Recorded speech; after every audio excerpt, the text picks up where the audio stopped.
Oleh karenanya saudara-saudara, pada kesempatan yang mulia ini saya ajak semua hadirin yang hadir, muslimin muslimat, untuk mengeluarkan hartanya di jalan Allah. Habib, saya susah, ulun orang miskin BP, sedangkan adukku kaya.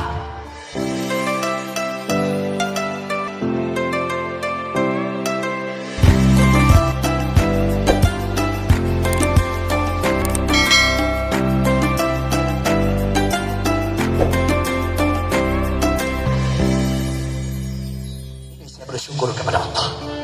Oleh karenanya pada kesempatan yang mulia ini, saya harapkan kepada seluruh hadirin, karena saya bikin pondok itu nggak pakai proposal, saya bikin pesantren haram jadah, terima bantuan dari pejabat, nggak mau saya.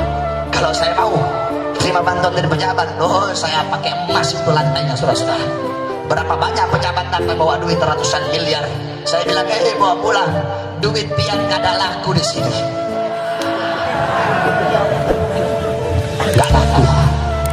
Oleh karenanya saudara-saudara, pada kesempatan yang mulia ini saya ajak semua hadirin yang hadir, muslimin muslimat, untuk mengeluarkan hartanya di jalan Allah.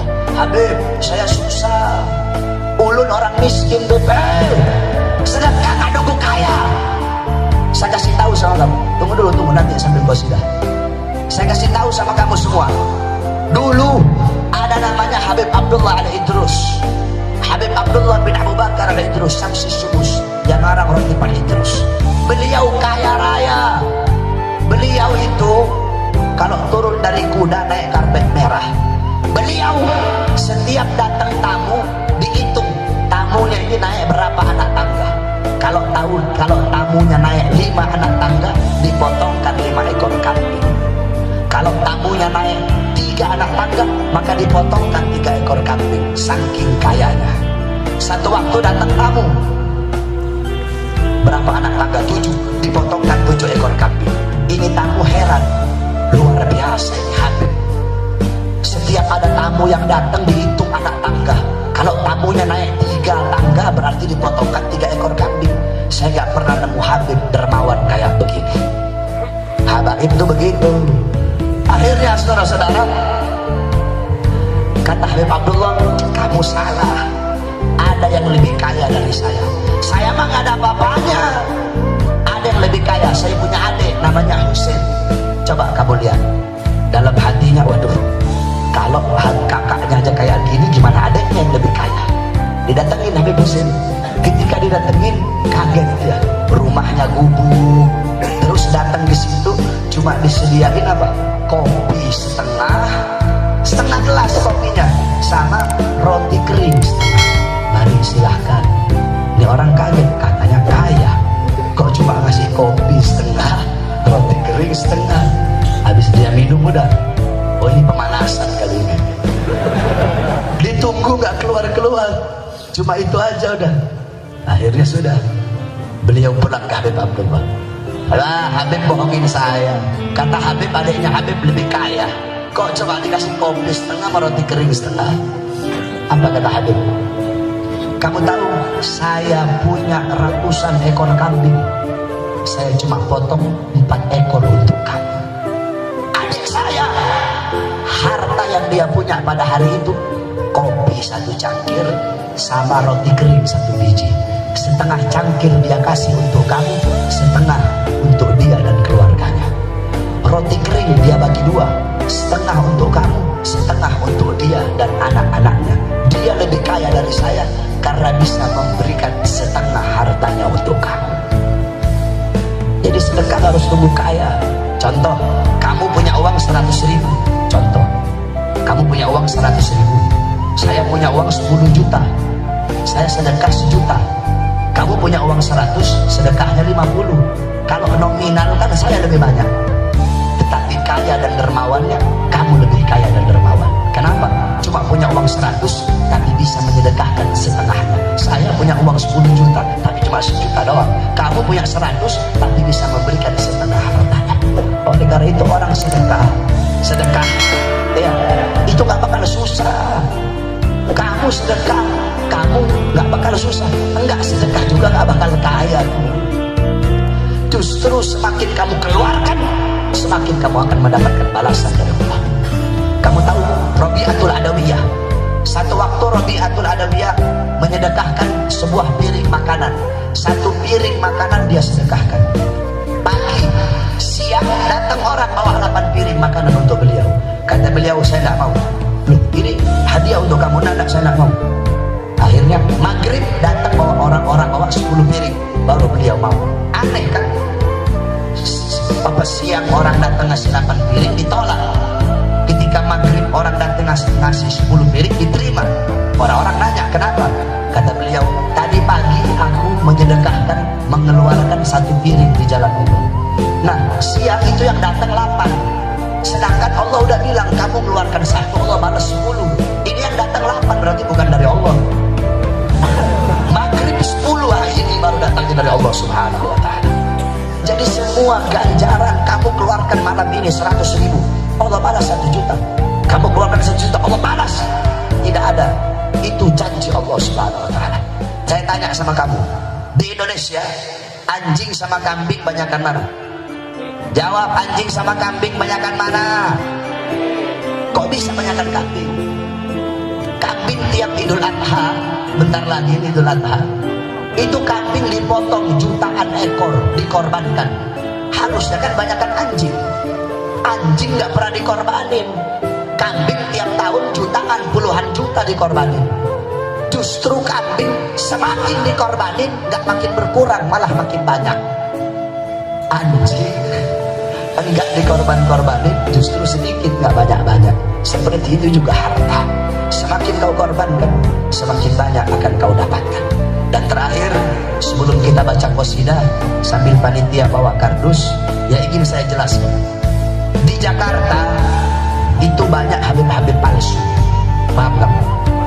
Nah di Banjar juga ini saya lihat banyak habib-habib palsu. Habib-habib palsu yang bikin rusak nama habaib. Datang ke haji-haji, beli tongkat 15.000 Pak Haji, ini tongkat Sunan Ampel. Ini 1 miliar saya jual ke Pak Haji. Ada yang asli, ada habib asli yang begitu, ada juga yang palsu. Nah, karena begitu banyak merajalela habib-habib yang palsu, saya jelaskan dikit aja tentang orang-orang yang mengaku sebagai habaib.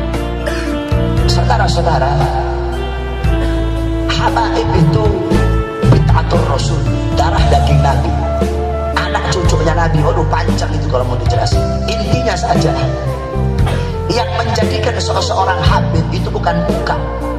Ada orang hidung mancung bisa jadi habib? Gak bisa. Habib didapatkan bukan dengan muka yang ganteng, putih, mancung. Habaib Sayyid Syarif tidak bisa didapatkan dengan harta yang banyak. Ada orang punya uang banyak, karena harta yang banyak langsung dia jadi habib. Habaib tidak juga didapatkan dengan ilmu yang banyak. Ada satu ustadz, kiai, guru, ilmunya tinggi sampai di langit. Oh, kalau ilmunya tinggi langsung jadi habib gitu. Nah, bahkan dikatakan dalam syair, seorang alim apabila dia gila, dia tidak lagi disebut alim. Ya, ulama gila disebut ulama enggak?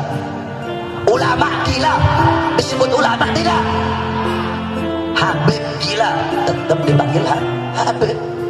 Karena walaupun dia gila nggak hilang. Karena apa? Karena zat darah dagingnya Rasulullah. Jadi yang menjadikan seseorang habib itu bukan muka. Ada orang mukanya nggak mancung, mukanya sama kayak kamu pesek, tapi habib, punya darah dagingnya Rasulullah, garis keturunannya nyambung sampai Rasulullah SAW. Nah, terus apa hukuman bagi orang-orang yang seperti itu? Dalam hadis dari Rasul, man intasaba ila ghairi abihi fahuwa mal'un. Barang siapa yang tidak bernasab kepada nasab bapaknya, maka itu orang dilaknat, terlaknat, dilaknat oleh Allah. Orang kan kalau ngaku habib berarti nggak ngakuin bapak aslinya. Iya kan? Nah ini orang mal'un ini, orang dilaknat ini. Dalam hadis yang lain, man idda'a ila ghairi abihi fahuwa ya'lam annahu ghairu abihi fal jannah alaihi haram. barang siapa yang mengakui orang lain sebagai bapaknya atau mengakui nasab lain sebagai nasabnya, ente alkohol ngaku asgaf, yang satu alkalin ngaku alkaf, mengakui nasab lain sebagai nasabnya, mengakui orang lain sebagai bapaknya, sedangkan dia tahu, bukan enggak. Kalau dia nggak tahu nggak dosa, dia tahu bapak itu bukan bapaknya, dia tahu nasab itu bukan nasabnya, tapi dia akui, maka sorga baginya haram. Kalau haram masuk sorga berarti masuk mana? Kalau haram masuk sorga berarti masuk mana? Ada orang datang, Beb Bahar, kenapa? Anak semalam mimpi ketemu Rasulullah. Terus Rasulullah ngasih anak gelar apa? Al-Idrus. Beb, iya kenapa? Anak semalam mimpi apa? Ada cahaya. Terus dia bilang anehnya segaf. Oh, ente dapat nasabnya itu dari mimpi. Iya Beb, dari mimpi. Kalau ente dapatnya dari mimpi, ngakunya juga lewat mimpi. Betul? Dapat Al-Idrus dari mimpi, dapat asgafnya dari mimpi, dapat ini semitnya dari mimpi. Kalau dapatnya dari mimpi, ngakunya juga lewat mimpi. Jangan sembarangan ngaku-ngaku habaib, dipikir enak kalau jadi habib. Jadi habib nggak enak. Kamu berbuat dosa satu, habib bikin dosa dua. Kamu pikir enak jadi habaib? Al-Habib Ali bin Ja'far As-Segaf, ahli nasab, beliau sudah bilang, kamu cukup menjadi umat Nabi itu udah enak, udah nikmat jadi umat Nabi. Ngapain lu ngaku-ngaku jadi habib? Makanya kamu baca kitabnya Abuya, kalau nggak salah Syaraf Ummatil Muhammadiyah, itu yang menjelaskan tentang apa kemuliaan umat Rasulullah. Kamu baca itu kitabnya Abuya Maliki. Udah enak jadi umat Rasul, pakai mau ngaku-ngaku habib. Ada ilmu nasab itu, ada mardudun nasab, ada maktuun nasab, ada maskukun nasab, ada majhulun nasab. Oh banyak itu. Maka jangan sampai ngaku-ngaku habaib. Jadi umat Nabi udah enak. Kita doakan mudah-mudahan para habaib kita di Banjarmasin, Allah panjangkan umur beliau, Allah sehatkan jasmani dan ruhani beliau, wabil khusus keluarga besar daripada sahibul hal Al-Habib Salim bin Hamid Al-Kaf.